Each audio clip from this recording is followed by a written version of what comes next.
So hi, everyone. Today we're having Griffin Mooers talk, and he is a fifth-year PhD candidate at UC Irvine, working under Mike Pritchard. So he got his bachelor's in atmospheric science from Cornell University, and he is an NSF fellow. And he's also currently working at Google on the accelerated science team, which sounds really interesting. So yeah, please take it away. Great. Thank you so much for the introduction, Kara. And yeah, thanks for the invitation. So I'm going to be talking about the recent preprint I put out with the topic of looking at different types of kind of high resolution storm resolving model output through the lens of unsupervised machine learning and for our purposes here, more specifically, primarily variational autoencoders. This was, a very collaborative project with, a lot of co-authors who all made major contributions. Work would not have been possible without them. I just want to briefly acknowledge them up front. Over the course of this talk, I kind of want to make 4 different claims about our work here. That we can use unsupervised machine learning to identify physically distinct regimes of convection in this high resolution simulation output in a wholly data-driven fashion. That we can use the low dimensional latent representations from our variational autoencoders to uncover differences among the storm resolving models we examine. That of the different storm resolving models we look at, not all of them have similar dynamical representations of the atmosphere. And that finally, we can also use these VAEs to look in particular at the spatial patterns of global warming in an unsupervised fashion. And we think these were useful claims to investigate because we're entering this time where we now have this abundance of high resolution data to work with in the field of atmospheric sciences. We've seen these vast improvements over decades in climate models where we now have these storm resolving simulations of under 5 kilometers that mostly explicitly resolve things like deep moist convection and give us much better representation of things like the global PDF of precipitation, of mesoscale convective systems, of all these phenomena, as well as in parallel, we now have all these massive observational satellite data sets. And this has really worked to help improve our physical understanding and representation of the atmosphere. But the difficulty here is that this data becomes overwhelming really quickly. And how do we analyze it in a way that's not overwhelming to the human eye without, compromising all the fine scale structures in this data that make it so valuable in the first place? And the data I'll be talking about here is more specifically 8 different simulations from Diamond. You can see on the left here, as well as SBCAM, our super parameterized community atmospheric model output. We're going to look just at the tropics here, so 15 south to 15 north, and we're just going to look at a dynamical perspective. These are vertical velocity snapshots we see on the left here. And all of these simulations have a horizontal resolution somewhere between 2 and 5 kilometers, so all should be storm resolving. Differing number of vertical levels though, and typically when we're talking about training, using one of these types of data for training, we'll take 160,000 fields and another 125,000 to test it on. So the images I'm showing you here, this is just, I think, 200 fields each. So, in orders of magnitude more data to look at, something that is, going to be overwhelming to the human eye, basically. And to make all of this feasible, we use, a couple different remote supercomputing clusters, both the one at UCI, Green Planet, as well as the XC, the Expanse V100 GPUs, and all of that makes training and testing this plausible. And so now onto the actual question of how do we compare these 9 different simulations we're looking at? How do we concretely say which of these are similar and which of these are different or outliers.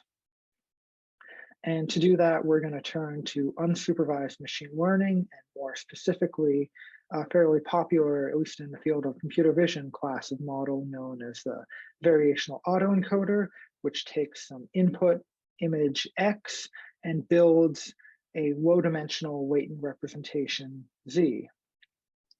These are very powerful probabilistic models that are going to assign likelihoods to all their samples, and through their encoder, they're going to build this interpretable latent representation that should, in theory, be physically disentangled and separated out in ways that we can understand and analyze, which is important for the type of work we're doing here, which is taking these high-dimensional inputs, these vertical velocity fields, and trying to build low-dimensional latent representations so we can look at large numbers of them and understand, large volumes of this data. Again, like just on the highest level, we're going to take this high-dimensional input X, this vertical velocity field, and try to build a low-dimensional latent representation of the data that through all of this compression, through all of this dimensionality reduction, will still preserve important physical qualities. That's the hope of this approach, basically, that we can do this in a nonlinear way that leads to an interpretable outcome here. And again, the first claim here is that we can do this and that we can reveal these physically meaningful types of convection in the data, just completely unsupervised through this VAE framework here. And just in a little bit more detail, we're going to take one of our diamond simulations, in this case, data, and we're going to use 160,000 of these input images to train a VAE. And when we're going to bring in our test data, what we're going to do is we're going to take these high-dimensional input images and use the nonlinear dimensionality reduction of the VAE encoder to build this latent representation. And then to visualize the latent representation, we're just going to use principal component analysis to project it to 2 or 3 components where we can, visualize and analyze it. And to objectively see if there is physical meaning on the axes of the latent space. If data is organized in a coherent way, we'll use k-means clustering to partition up the latent space. And when we do this, what we can do is we can colorize the latent space by different physical quantities of our test data set. We can look at things like updraft intensity, or if the convection sample was taken from over land or over the sea, or what the turbulent length scale or the horizontal scale of the convection is. And the axes themselves of the latent space are not going to have a true dimension on them, but you want to see these quantities separated out: light purple from dark purple, green from blue, light orange from dark orange. And we do see that disentanglement here in these quantities across the latent space, which is suggesting that some physical information is preserved throughout this dimensionality reduction process. And that kind of gives us the go-ahead to go one step further and now partition up this latent space using the k-means clustering and see if we can get these physically interpretable regimes of convection down in panel D. And what we want to do is when we partition up the latent space, we want to determine, are the types of convection physically distinct? And what we're going to do is just analyze the physical properties in each cluster of the latent space.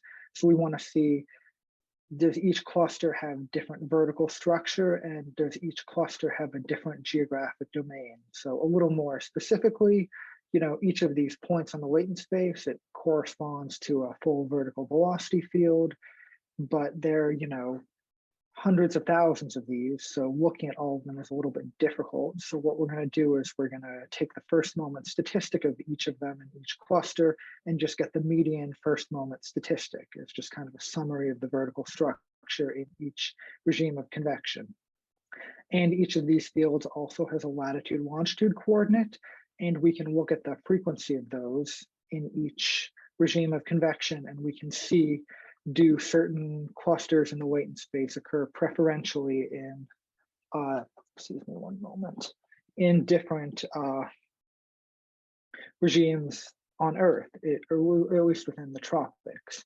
And what we can see here, just starting with the left panel here, is when we look at the W prime median of each of the three clusters of convection we take on the latent space, they're all distinct in terms of their intensity, in terms of where their mode is in the atmosphere, suggesting different vertical structures are clustered in different sections of the latent space, suggesting this physical organization is in fact preserved.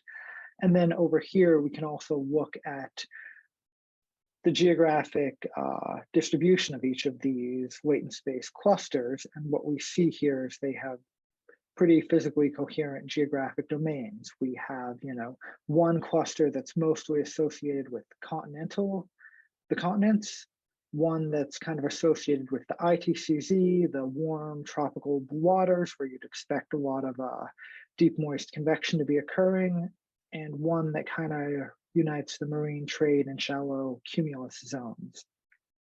So each cluster of convection in the latent space has a different vertical profile and a different geographic domain, and all of this is done, unsupervised. So suggesting that we can in fact use this latent space to preserve physical information in an interpretable way, what we now want to do is shift from just one data set to 9 and use a latent space to uncover differences between these storm resolving models. So before, we've had this one variational autoencoder, we trained it on data, and we tested it on data. What we're going to do now is still keep just one variational autoencoder, but we're now going to test it on 9 different types of data, which is going to give us 9 different latent representations. And we want to compare those latent representations.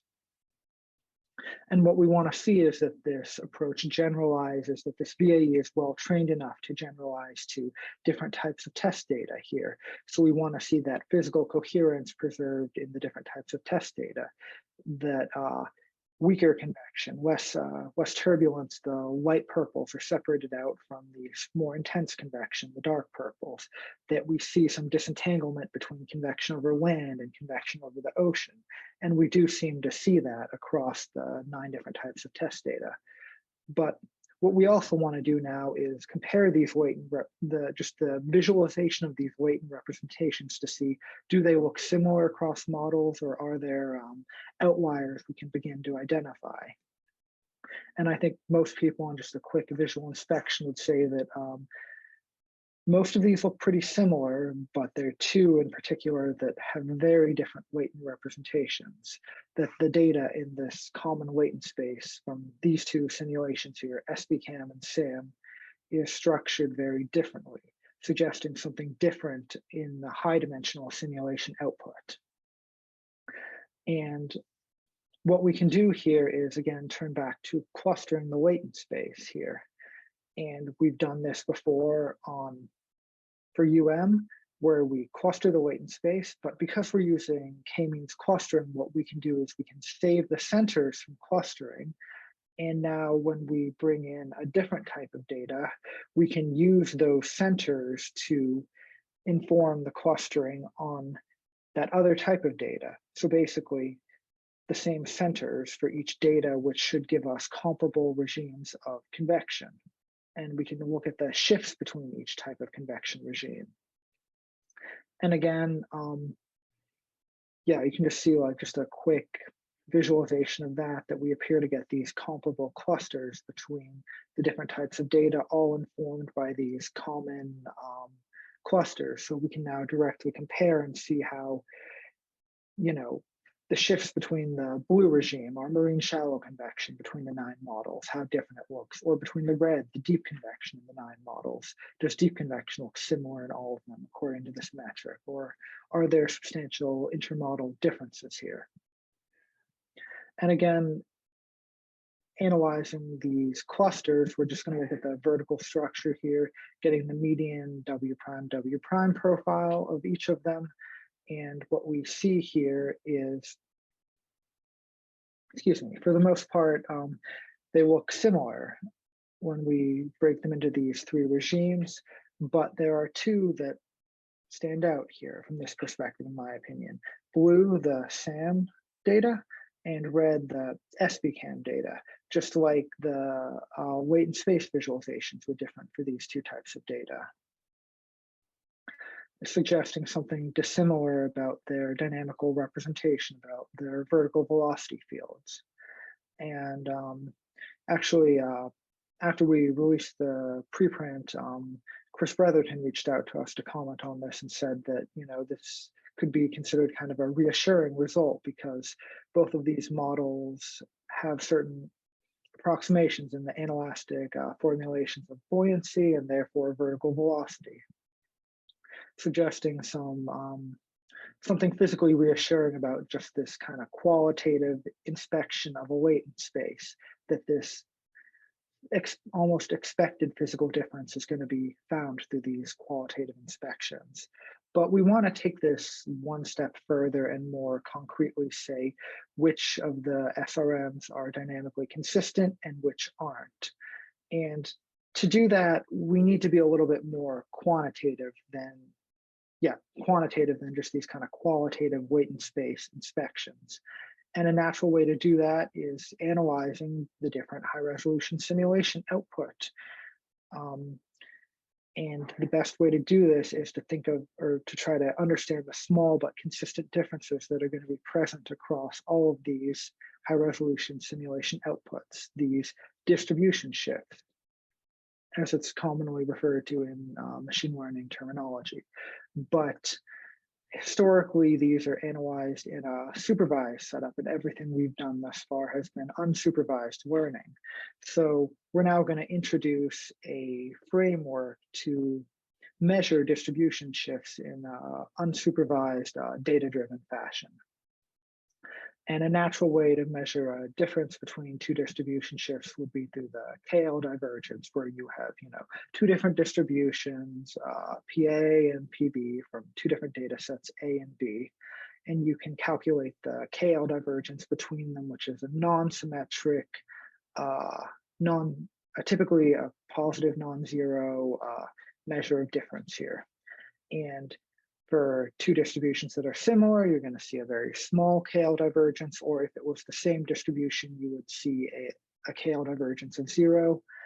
For distributions that are more different, you'll see a larger KL divergence, which is all well and good. But the problem is if both the distributions, as in our case, are in the form of samples, the KL divergence is no longer tractable. So what we're going to do here is called vector quantization, and we are going to approximate a continuous distribution as a discrete one. And in our case, what that means basically is coarse grading the distribution through clustering the latent representation of the data Z. So moving from data space X to latent space Z.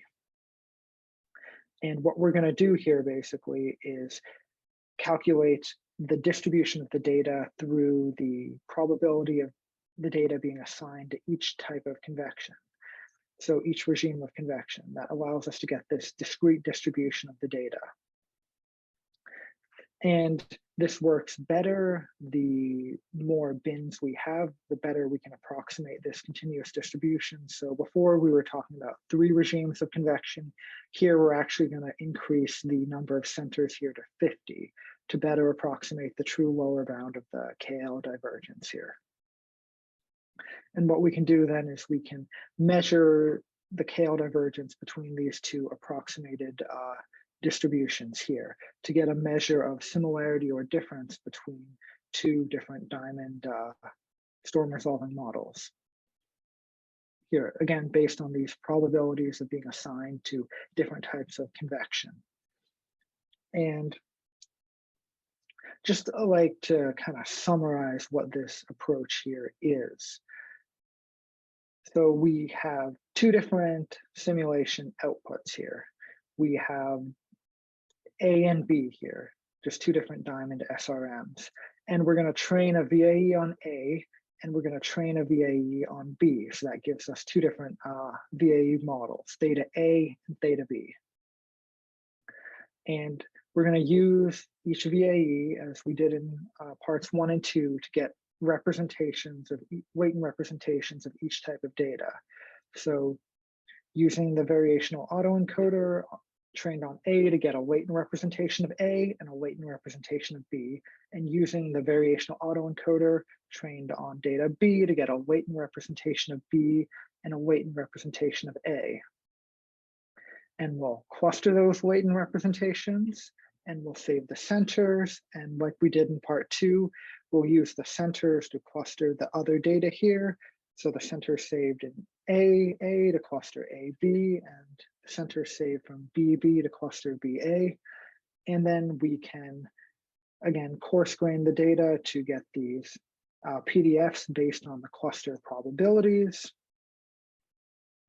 And we can compare those and more concretely measure the KL divergence between them. And that gives us an approximation of the differences between the data here. And that's just talking about 2 different types of data and 2 different types of VAE.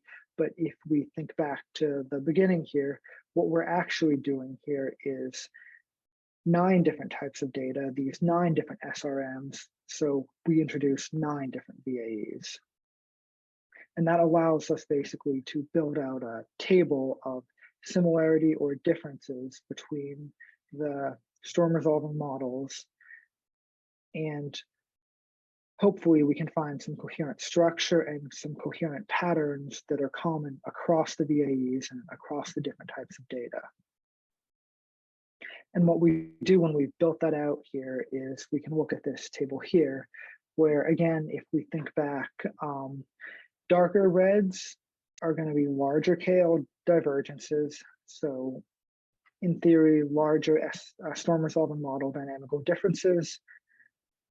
Lighter reds, smaller KL divergences. The storm resolving model should, in theory, have a more similar dynamical representation of the atmosphere. And we see kind of 2 main structures when we look at this table. We see this very kind of light red section here, the 6x6 panel covering NICAM, IFS, GEM, SHIELD, ARPAGE, and UM. So all of these have low KL divergences when we compare them to each other. So there's very little difference in the PDF or in the convection probability assignment, say between NICAM and IFS, or between GEM and SHIELD, or between GEM and IFS. But then we have 3 models here, SBCAM, ICON, and SAM, that consistently have large KL divergences when you compare them to any of the other storm resolving models here. So that's saying that SAM is very different from NICAM, very different from IFS, very different from GEM, and so on down the line.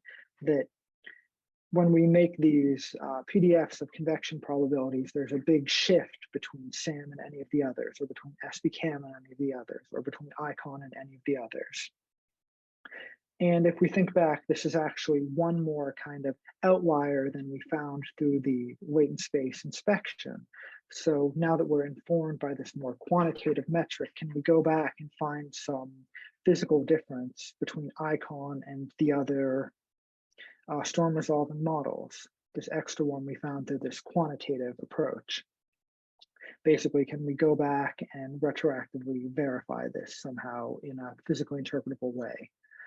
So if we go back and look at the latent representations, just these 2D visualizations of the latent space, we see that ICON, when you compare it to the 6 self-similar ones we're calling here, IFS, UM, SHIELD, NICAM, ARPAGE, and GEM, it's got kind of a similar shape of its latent space, but if we look more closely, actually the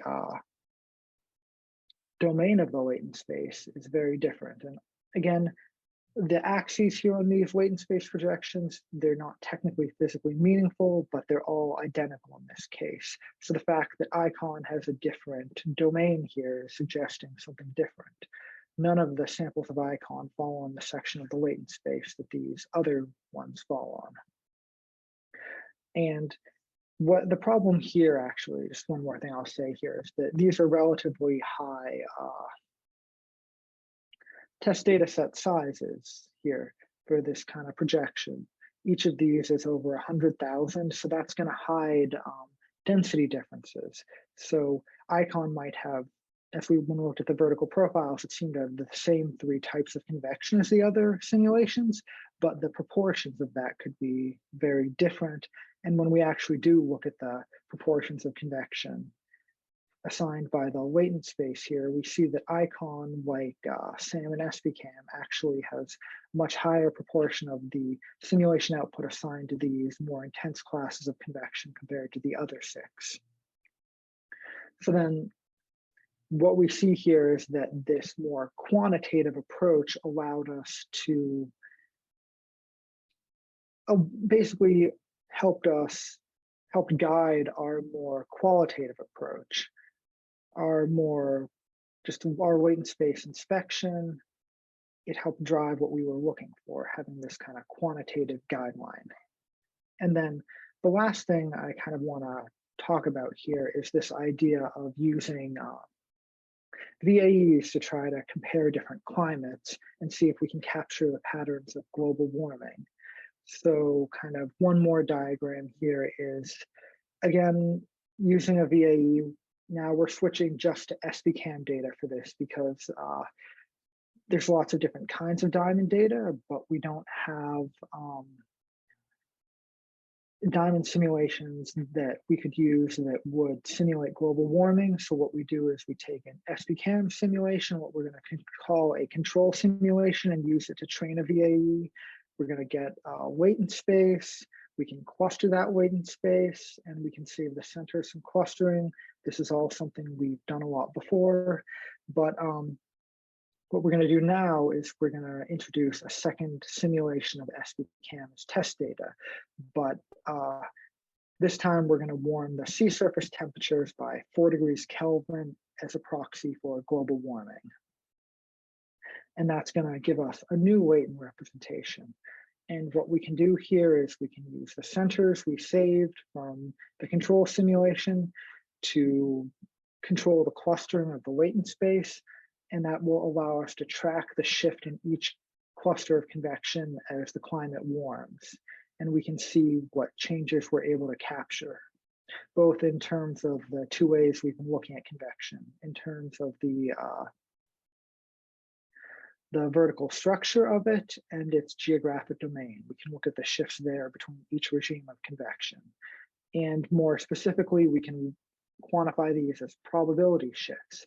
So at each latitude, longitude position across the globe, we can look at the probability of getting one type of convection at that grid cell and see how that probability changes when we go to 4K. Is deep convection more or less likely at a certain lat-long position? Is marine shallow convection more or less likely? And so on. And what we do, or what we get when we do this approach here is, I think, some pretty familiar patterns here. We can, again, we're going to take just this top panel here. This is looking at just one type of convection, and where it's dark red, that means it was more likely to occur at that grid cell in plus 4K in the warm simulation compared to the control simulation. Where it's blue, it was less likely to occur. And what we see here are some of the expected patterns of climate change here. We see deep convection being concentrated across favorable locations, these warmer waters, the ITCZ, while it's retreating from unfavorable conditions over land, and the inverse pattern for shallow convection. And we also see this kind of expansion of dry arid zones over the continents, where we see this kind of continental convection becoming much more likely in plus 4K. And now shifting from like a geographic to a intensity perspective, down here in panel D, what we can see here is we get some other patterns, like the dashed lines are again the median W prime profile in 4K versus the solid lines in 0K of each cluster. We see an increase in the height of the tropopause and a decrease in the mean intensity of convection as we're transitioning to a warmer climate. But now we've always been looking at these profiles in terms of means rather than anything happening on the upper percentile. And we know that a lot of climate change signals happen on the upper percentiles. So now here instead, we can look at the W prime profiles of the upper percentiles of these regimes of convection. And we see now that when we look at the dashed lines, they are of greater intensity than the solid lines. We can see this intensification of the strongest deep convection and some boundary layer turbulence in the more arid zones as well. And this signal here in particular is indicative of what's been, written about elsewhere, the idea that the most intense storms are going to become even stronger, most likely, that conditions over the most favorable locations for deep convection and storms are going to become even more favorable, even while you see an expansion of dry zones elsewhere. So this is just a way to use the latent space to try to capture these changes between a control simulation and a warm simulation in a purely data-driven way, both in terms of its geographic perspective and its physical perspective. So then kind of summarizing what we have done here, we have basically tried to provide a framework through the variational autoencoder, through the distribution shift measurement to compare these different storm resolving models, the 8-diamond simulations and the SPCAM data, as well as between two different climates, SPCAM control and SPCAM with sea surface temperatures warmed by 4 degrees Kelvin.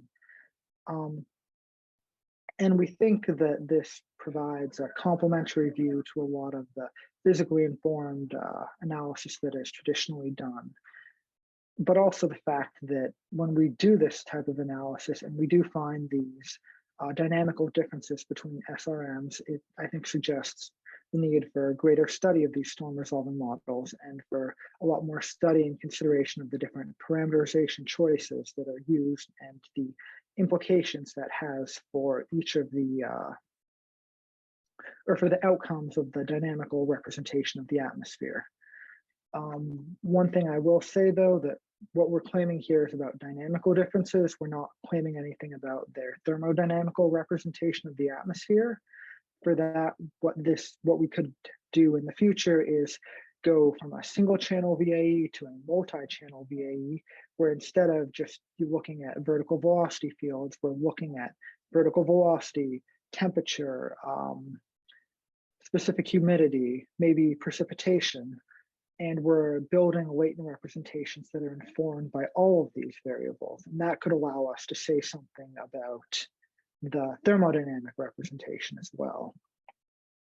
Another I think very natural extension of this work could be to shift from intercomparing diamond simulations to something like CMIP6 or high-res MIP, some other type of model intercomparison where we can bring in this data-driven framework and see, and to provide basically a second lens on which models are most similar, which models are different, or theoretically, maybe we could use this to analyze different high-resolution satellite observational data sets, which are becoming increasingly frequent and increasingly big. This is useful basically in cases when, like in Diamond, 40 days of data requires many petabytes of data.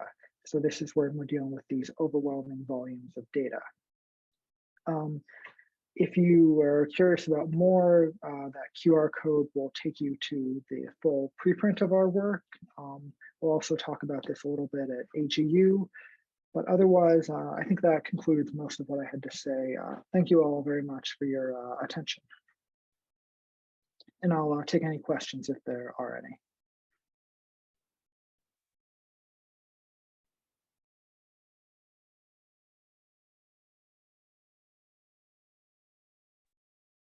Hey, Griffin, great talk, really interesting. I just have a clarifying question, actually. I you were showing those 2D plots of the clusters, but what I might have missed it. Was the dimensionality of your latent space actually just two dimensions? No, so thank you. That's a good question. So like in the procedure, what we're doing is we're taking the diamond simulations, which depending on which model we're looking at, could be anywhere from 5,000 to 20,000. We're compressing it down to about 1,000.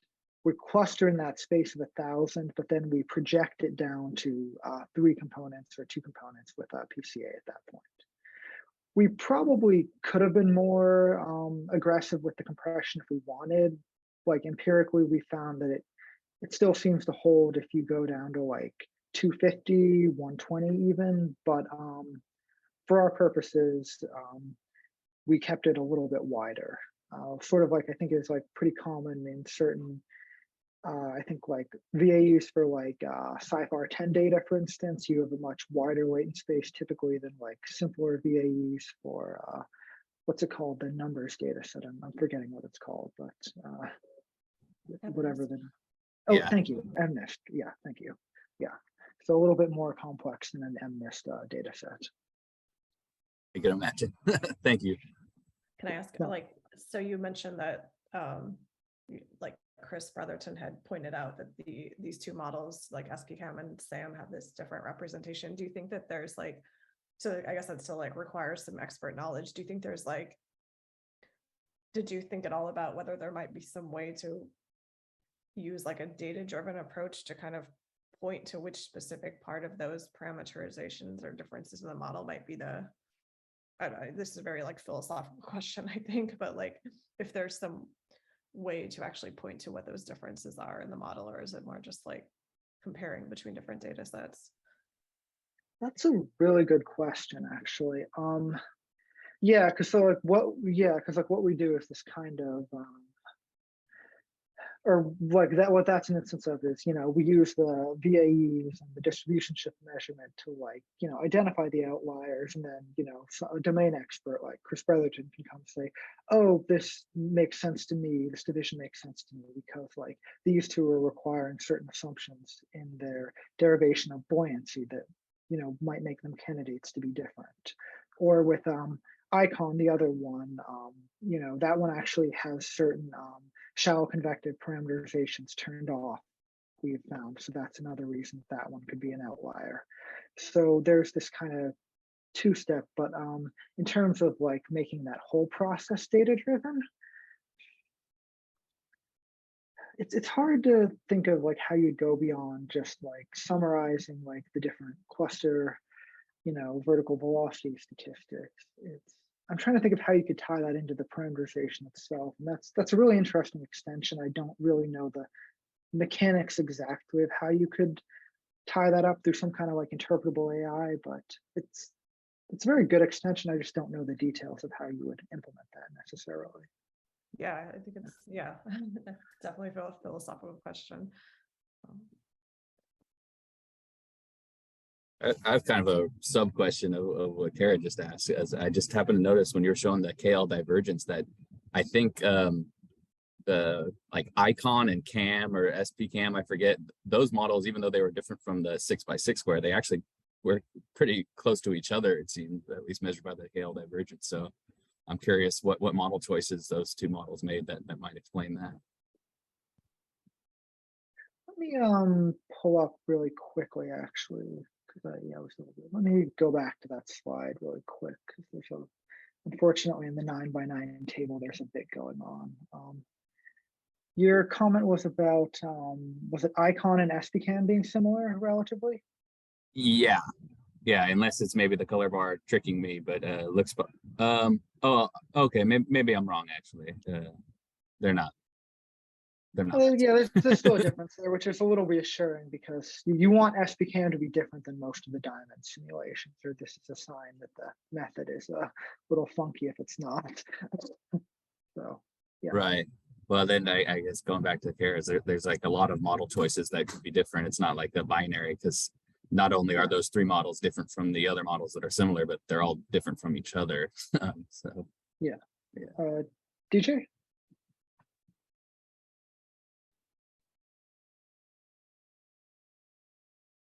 You're not muted, but we can't hear you.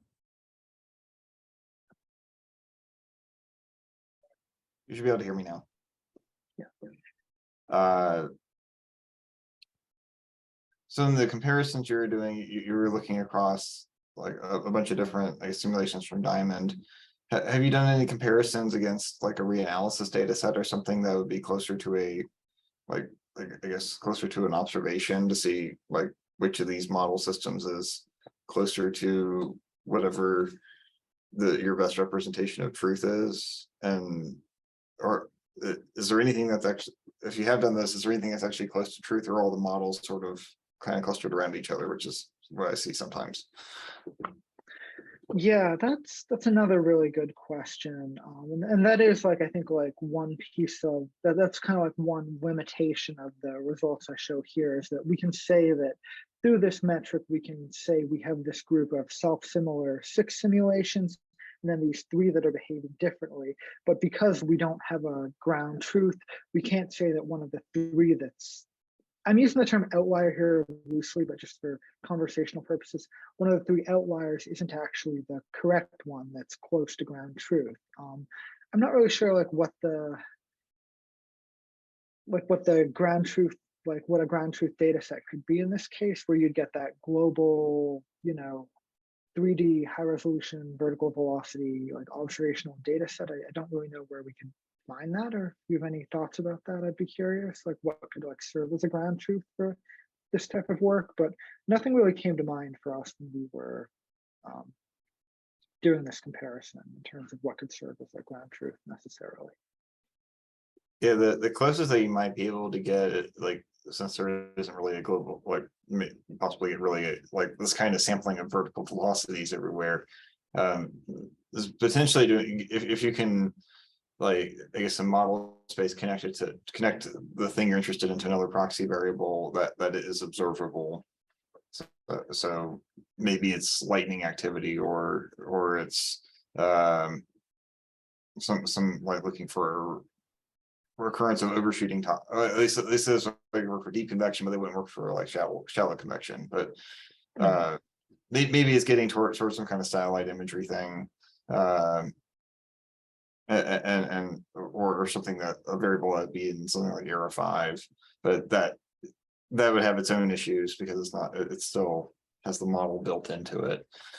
But I mean, this is a problem we're running into on a lot of other domains too, is like we have the ability to compare all the models we want to, but there's not an easily available ground truth, or if we do have a truth, it's limited to like there's a lot of caveats on where it can be used. So it's certainly an open research question, but I think a pretty critical one if we want to move beyond. And the like assuming that the majority of the models are similar to each other, or this is the correct solution because all the models are grouping together when if they're related to each other, if they're not independent, truly, then that could give us a false sense of I guess it's the C word that's not consistency. It's the when everyone's consensus, that's full. Yeah, sure. Yeah, I think that's a very good point. Thank you for raising it. And we do like in the, we have like in this work tried to stress that we're not trying to say necessarily that the self-similar group is closer to ground truth, because we weren't able to identify a ground truth in this work, just that we see this division basically between the SRMs, between the self-similar group and the non-self-similar ones, basically. That's like the scope we're limiting it to. Yeah, and I think that's really, it's definitely a major advance and linking in kind of, I like that you did bring in not just like you didn't just run the clustering method, you kind of linked it like how to compare across models and how do we compare like with different fields and current and future climates. So it really takes it and from not just applying the ML, but also linking back into some scientific analysis questions, which I think that's a good example from this. Thank you.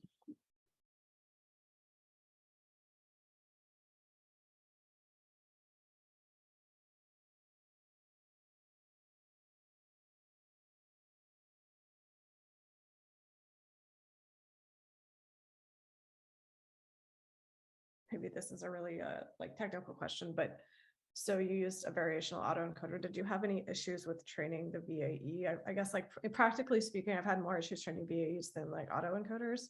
And like, Mhm. I'm wondering if there was anything that you learned from that. Yeah, that's a really good question. I was like considering if I should have put a slide or two on that.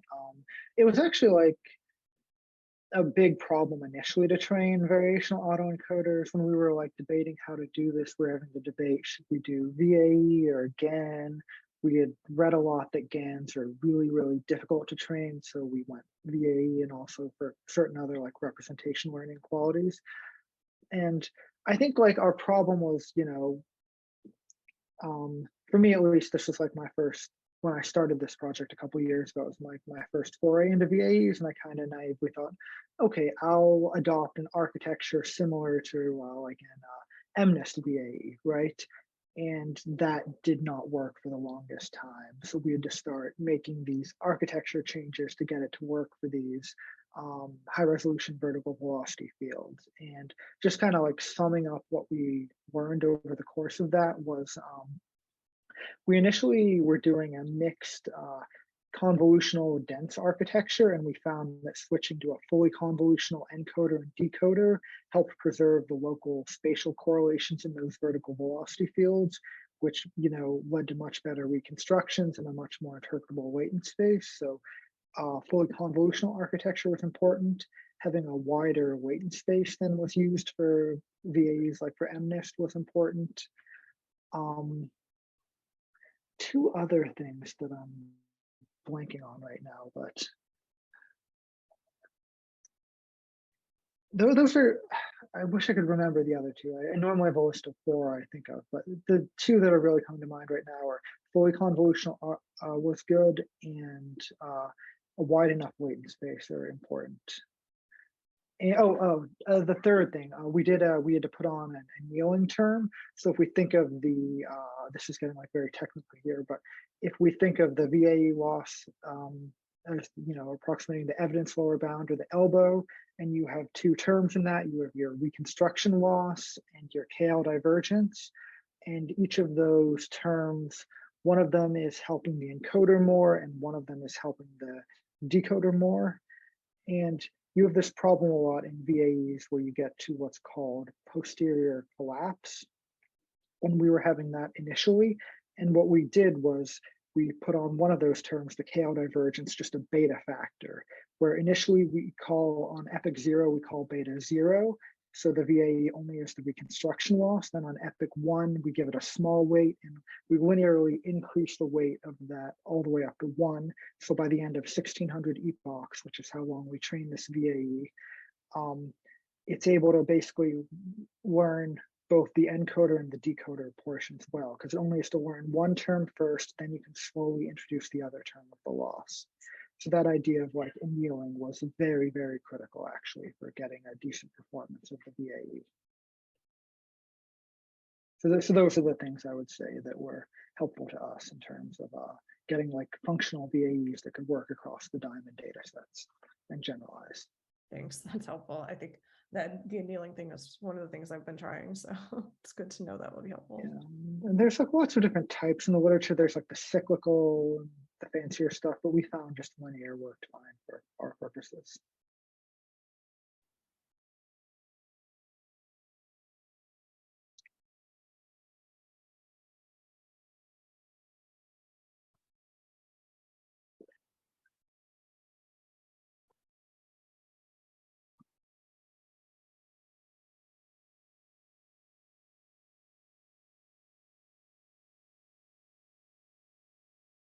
Did you have any work in mind for sort of extensions of this work that you are working on, or? Yeah, right now, like in the broadest strokes, it's kind of an extension of the back end of the kind of the last figures I was showing, the ones associated with climate change, basically is trying to like sum this up like quickly, but basically looking at those, basically like looking at the based on the connections between vertical velocity and extreme precipitation, trying to better understand precipitation changes through the lens of those vertical velocity regime shifts as identified by the VA weight and space, and trying to build a simple model to better approximate those. And we've got a kind of manuscript we're working on to that end that hopefully in the next couple months we'll put out there, but still very much a work in progress.